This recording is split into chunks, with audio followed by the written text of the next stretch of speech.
It's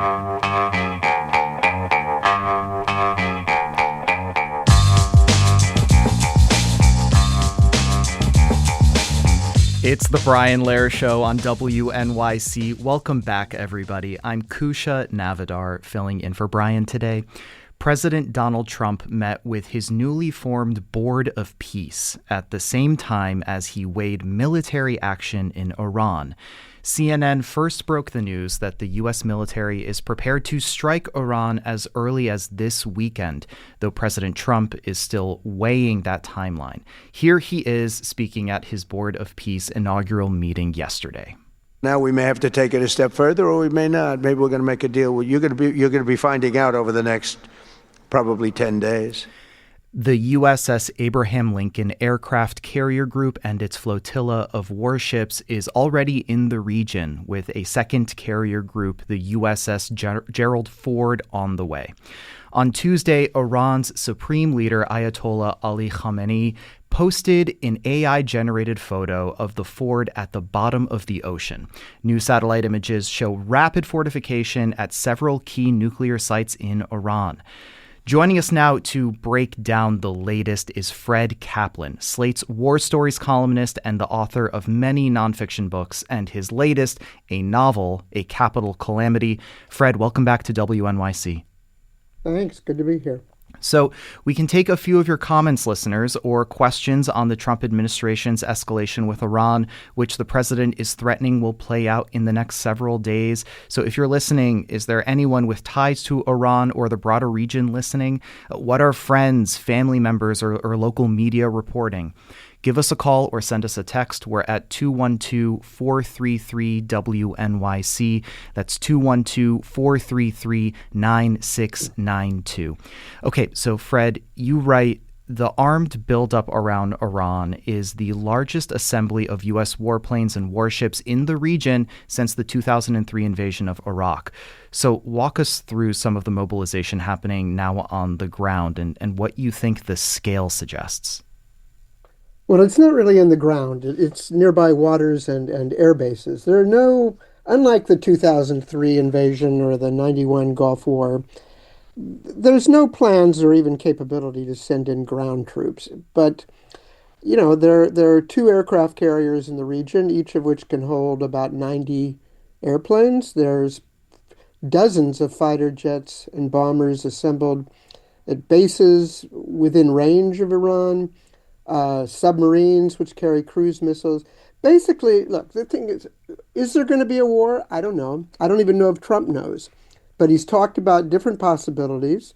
The military has arrayed enough forces to hit targets associated with any one of the missions that he might want to declare. He might, to go after their potentially nuclear targets, destroying their ballistic missiles and missile manufacturings, bring the downfall of the regime, although it's kind of hard to say what those targets would be. But I mean, there is a massive force assembled that could do considerable damage. The question that he has not even begun to ask or answer is, to what end? For what purpose? Then what happens?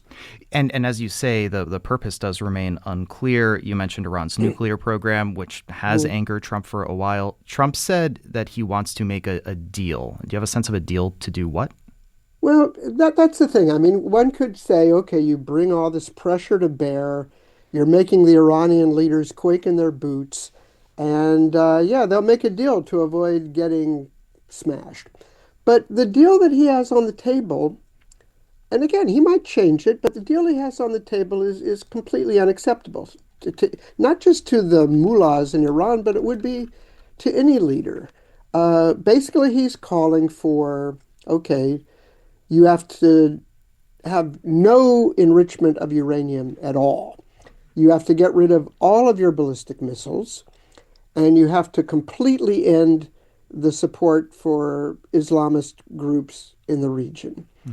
Let's take those apart just a little bit. The thing about zero enrichment, you enrich uranium, that's one of the ways that you can make a nuclear weapon. When Barack Obama and six other leaders negotiated the Iran nuclear deal in 2014, the initial goal was, yeah, let's just ban enrichment of all types. But if you look at it, you see the following. There was something signed in 1968 called the Nuclear Non-Proliferation Treaty. About 190 nations have signed this, including Iran. And it doesn't just allow, it enshrines as a right Hmm. the ability to enrich uranium up to 3% purity. Now, weapons grade uranium is 90%. What's called highly enriched uranium, which is only a couple steps to weapons grade, is 20%. There are also protocols within the treaty that allow inspection. So if you get it down to 3%, you're not allowing even the basis for moving to a bomb. And no country is going to say, wait, you're allowing every country in the world to have 3% as a right, but I can't have any? I mean, it's like surrendering before the first shot. So it's a non-starter, and Obama realized this as well. And in fact, until Donald Trump tore up the treaty in 2018, international inspectors were on the scene all the time, and they attested on many occasions that Iran was abiding by the rule and dismantling much of the structure that they had pieced together that they have now since Hmm. rebuilt after Trump tore up the treaty. In other words, Trump is saying, you're violating the treaty that I tore up, Hmm. which, hey, think through what you did before we'll all have to think through what you might be about to do. And he's saying, or he's suggesting he wants to make a deal, but what is the deal that he wants is still unclear. Folks Well, were, that's the deal that he says he wants. And yeah. here's another problem. Well, hang on. Let me bring Okay, down sure, a no, call. you go ahead. You Yeah, ask yeah. the questions. No, Yeah. no. You have so much to offer, and it's such a joy to talk to you. We're talking to Fred Kaplan, Slate's War Stories columnist and the author of many nonfiction books about, and his latest is a novel, A Capital Calamity. We're talking about the rising escalations in Iran, and we have some callers, Fred, that I'd love to bring down. Mhm. First, let's hear from Behzad on the Upper West Side. Behzad, hi, welcome to the show. Good morning. Thank you for letting me speak about this. I'm extremely concerned about what's going to happen. Extremely concerned. I don't think the goal is to, get rid of the nuclear program or bring democracy to Iran. And I suffered from that. I fled Iran. My life was turned upside down by this regime. Mm. So I know. But this is not about that. This is not about democracy. They want to destroy Iran. Iran is the last country standing in the Middle East. They want to destroy it, break it up into multi-states that balkanize it, the Kurdistan, Azerbaijan, Luristan. They don't want Iran to exist, and they haven't been shy about it. You can look up the white paper put out by Ken Pollack, Pollack, about 20 years ago. They've been planning for this for 20 years. They haven't been hiding it. They want to break up Iran. It's the last country standing. And then the entire Middle East will be just, there will be no countries left. Every country is basically. Behzad, thank you so much for that call. It's an important perspective, I think, to address. So, Fred, you hear Behzad's talking about balkanizing Iran, that the final goal is to make it separate country. What do you think about that?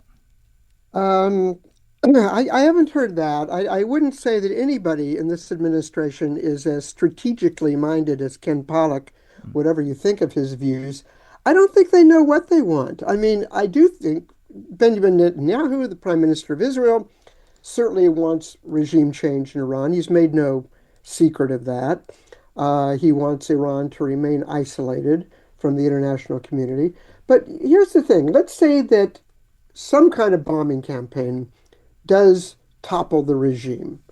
I mean, that would be kind of unprecedented, but let's say it happened. Who is standing by to take their place? It unfortunately is not the young, urban, Western leaning, democratically minded young people that we've seen mowed down on the streets. There are no leaders of that, partly because the Iranian regime has killed leaders as they emerge. They've even been robbed of the technical tools that would allow them to organize. No, the force that's standing in the wings would be The Republican Guard, the elite military forces, about 150,000 strong, very loyal to the regime, not at all interested in good relations with the West, not at all interested in abandoning their nuclear ambitions. Uh, be careful what you wish for. It could be a much more hostile force and much even harder to negotiate with than the regime that's there now. And Behzad, who just called in, we want to thank you for sharing that perspective and igniting this part of the conversation. So listeners, if you have thoughts on this, if anyone with ties to Iran or the broader region is listening, what are friends, family members, or local media reporting? Give us a call or send us a text. It's 212-433-WNYC. That's 212-433-9692. Fred, we have some texts coming in, a lot of them around congressional power. So let me just choose one. It reads, since war powers belong to Congress, how is Trump legally enabled to strike Iran? And what can be done to stop Trump? Well, I mean, it's a good question. I would put two perspectives on this. In some cases, where, for example, military action is taken as a defensive measure or even a preemptive measure, the president has a certain amount of powers. However, in this case, there's no urgency here. Remember last summer when Trump ordered the destruction of Iran's uranium enrichment sites, he said that he had obliterated their nuclear capability. Now, that turns out to be an exaggeration, but he did set it back, probably maybe even 2 or 3 years. So it's not like they're right on the brink of building a nuclear weapon. They're not on the brink of doing anything. It's really unclear, and Trump has not even attempted to, not even fabricated any rationale for why this needs to be done now. So if it's just going to war, yeah, Congress has the rights. Now, in defense here, let me just say, the War Powers Act was passed in the mid-'70s in the wake of the Vietnam War, and for a couple of years, Congress treated it seriously. But Congress has skirted any responsibility for war powers. They don't want any responsibility for it, whether things go well or badly. You might recall when Obama was about to, when Syria crossed the red line, as he put it, of using chemical weapons on their own people, and he was going to use military force to do something about it. And then he had a speech where he said, look, you know what? I shouldn't be doing this on my own.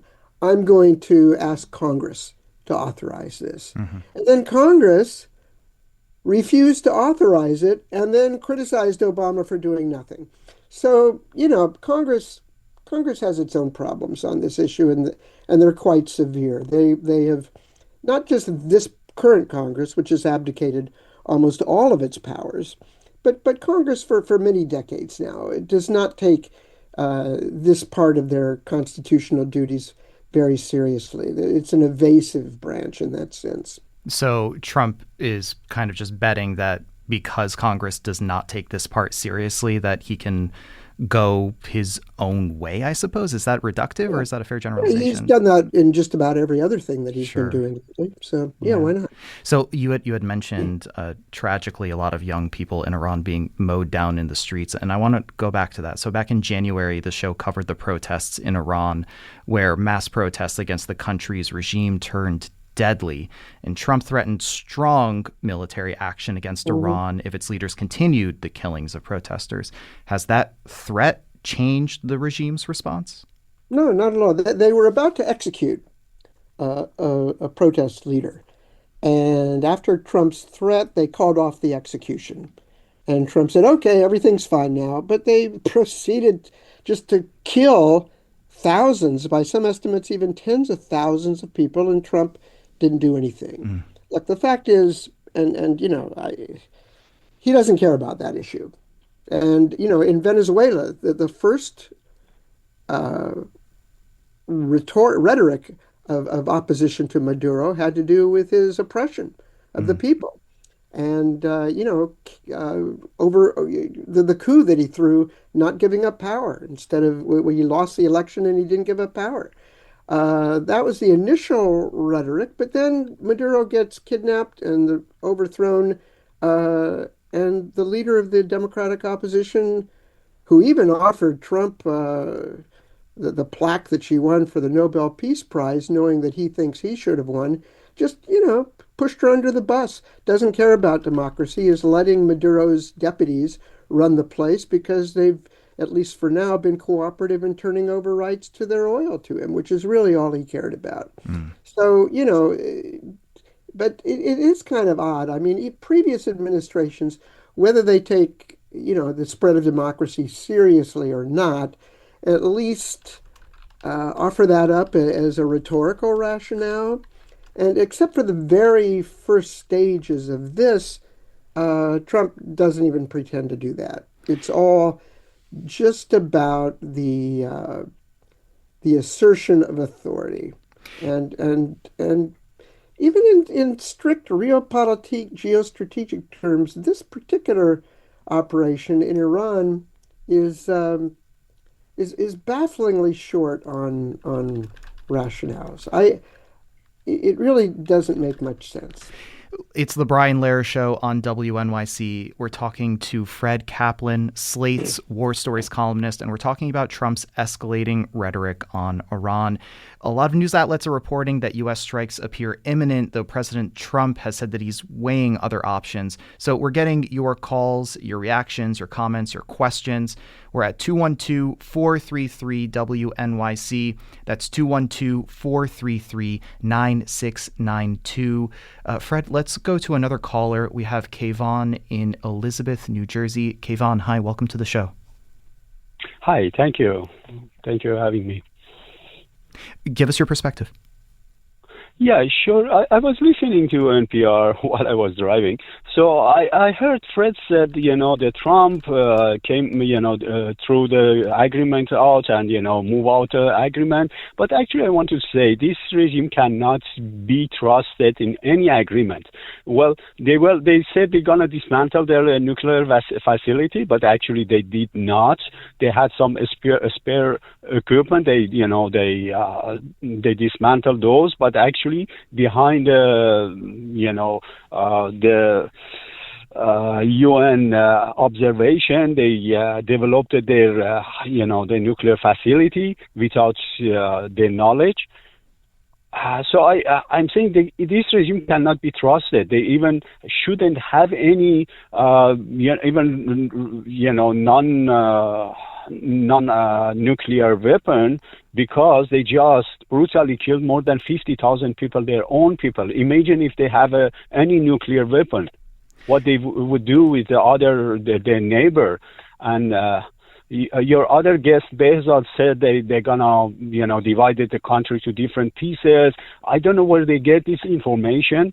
So clearly, Iranian people inside the country, they need some support, R2P or whatever the world can help the Iranian people. They're still executing the detainees. Kayvon, thank you so much. We're going to pause right there because you pointed out something important that I think we should get your perspective on, Fred. I heard Kayvon talk about how the regime can't be trusted. Can you put that into perspective? What did you think when you were hearing Kayvon say that? Well, I certainly agree that they can't be trusted with a nuclear weapon. However, I mean, you can go back and check this out. During the period when the Iran nuclear deal was in effect, and there were 6 powers that had negotiated that, and it was sanctified in a UN Security Council resolution, and it had the backing of Russia and China, as well as a bunch of other countries, all the EU. They were abiding by the terms. There were a few scuffles here and there about details, but generally they had dismantled 90% of their heavy uranium. They had turned over a lot of materials to Russia. They'd done everything they were supposed to do. And there were inspectors from the International Atomic Energy Agency that were in there. There were cameras everywhere. they were abiding by that deal. Trump's first Secretary of Defense, in his first term, Jim Mattis, testified at the time that he had read the report, the treaty, which is like 140 pages, and had looked at all the intelligence data and said that the verification provisions were as airtight as he had seen in any treaty, and they were abiding by it. So, uh, they were being confined and contained by that deal, and you can't tear up the deal and then criticize them for going beyond its limits because there are no more limits. Trump said back in 2018 when he tore up the deal, I'm going to negotiate a better nuclear deal. Well, he didn't even try. He didn't even try. That's not what he was interested in. He and Netanyahu thought they talked about maximum pressure, sanctions, secondary sanctions. They thought that this would bring down the regime. And while it made the regime weak and economically, not security weak, but weak economically and horrible on the people of Iran, it did not weaken the regime. And I don't think that anything going on now is going to as well. We got a text from a listener that reads, if the U.S. were to strike Iran, what would stop Iran from retaliation, not against just U.S. bases, but by ordering its proxies to eliminate our only Middle Eastern ally, Israel?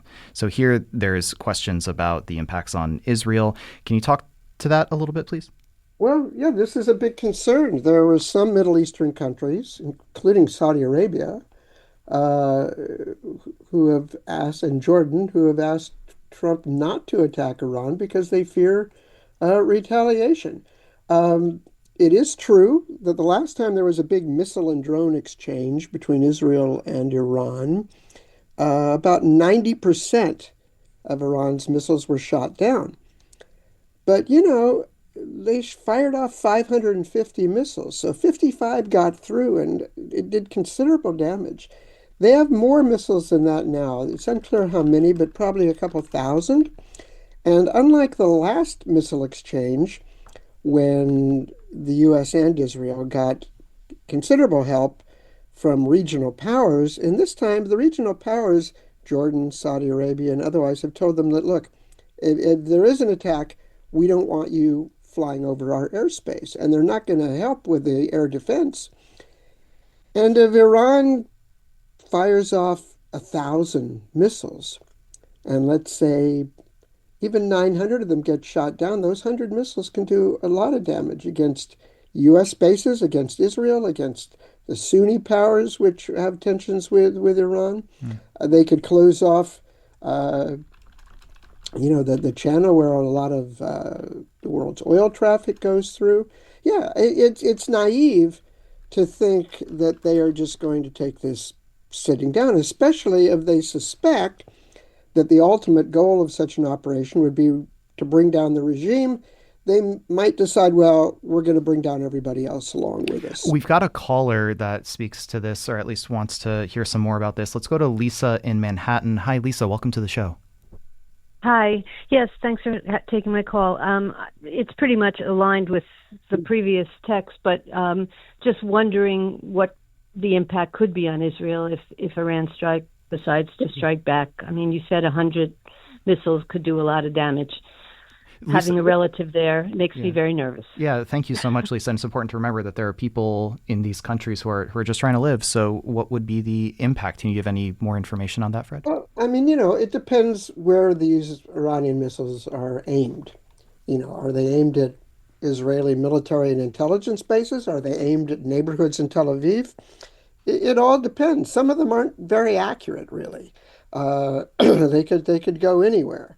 But, here's the big thing. If one could make an argument that, hey, if war were necessary because Iran was about to do X, Y, or Z, and hey, we'll take the sacrifices because the alternative is grimmer still, that would be something to have a serious debate about.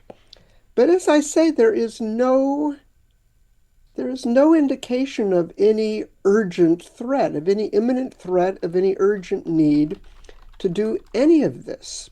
So is it all theater? Is it show? But if it is theater, if it is just to pressure them into making a deal, and if they don't make a deal, then you're on the hook. You're facing by you, I mean Trump. He's on the hook. Is he going to back off and therefore look quote unquote weak? Or is he going to go ahead maybe with a limited attack? But limited attacks can get out of hand. Both sides have a voice and have a vote in how a war goes. Most wars that countries get into, the leader, the guy who starts it, thinks that it's going to be short. I remember the Iraq War, the Gulf War, the Iraq War of 2003. The Tommy Franks, the commander in charge, he pushed the schedule up to start in March because he didn't want his soldiers suffering the summer heat in Iraq. Well, they were there for another 9 summers. They thought it was going to be quote unquote a cakewalk. Again, Trump is not interested in sending troops to Iraq or Iran, and I really don't think he's going to, no matter what happens. But still, Yeah. both everybody in the region has ballistic missiles. Maybe you can destroy the ballistic missile factories.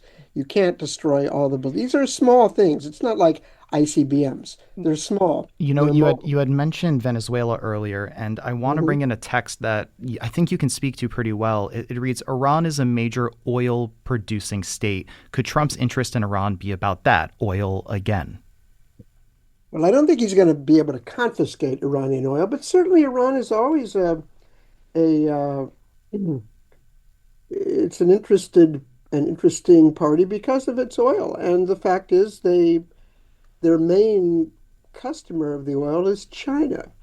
Uh, so certainly there are those considerations that make any kind of conflict in the Middle East, um, important, strategically important. But it's a little bit. Again, these kinds of arguments I don't quite understand. It's one thing in the 10, 20, 30, 40 years ago when the United States had to make deals with Saudi Arabia and reinstalled, overthrew Mossadegh in Iran and installed the Shah and so forth because we were so dependent on oil. We're now and have been since Biden an oil exporting state, a net exporter. Yeah. We don't really need the oil from these countries. Some of our allies do, but we don't. So it's not as if these considerations rise to the level of an existential threat, So there's a lot of abstraction going on. There's a lot of theater, and unfortunately, the theater comes attached with warheads and drones and bombs that can do a lot of damage, not just to Iranians, but to people around Global Iran. impact, And yeah. destabilize the area. As somebody who had to leave Iran because of a war in the late 80s, I can say that these geopolitical machinations do have so much difficulty in parsing out the motivations behind them. And like you said, the logic of what happened decades ago is hard to shake off. But like you're saying, Fred, you need to look at it with a holistic view right now. And so I guess I'm looking at the clock for you right now in the days, weeks ahead. What are you going to be looking out for to wrap us up? Me? Yeah. Well, it's about all I can do these days to keep up with all the stuff going on. Uh, Clearly, the mobilization that was scheduled, it pretty much seems in place. There isn't a lot more to be done. I mean, there's the ships and the aircraft carriers and the bomber bases, and also they moved in the past couple months a lot more air defense gear into the region to shoot down, to intercept any retaliation. Um, they're about as ready as they're going to be to do whatever it is that the president wants to order. At this time, unlike all previous times, we go in there with no allies except for Israel. Uh, it's important to have allies, even if they don't do much, at least they don't block you. They don't obstruct. They provide political cover. So it doesn't look like, what some would call an American Zionist imperialist operation. Well, Uh, let's pause. We have to leave it there for today. Fred, thank you so much for joining us sure, and for anytime. talking through this. Fred Kaplan is Slate's War Stories columnist and the author of many nonfiction books, and his latest, a novel, A Capital Calamity. His latest for Slate asks, is Trump about to go to war with Iran? Fred, thank you so much. Sure, thank you.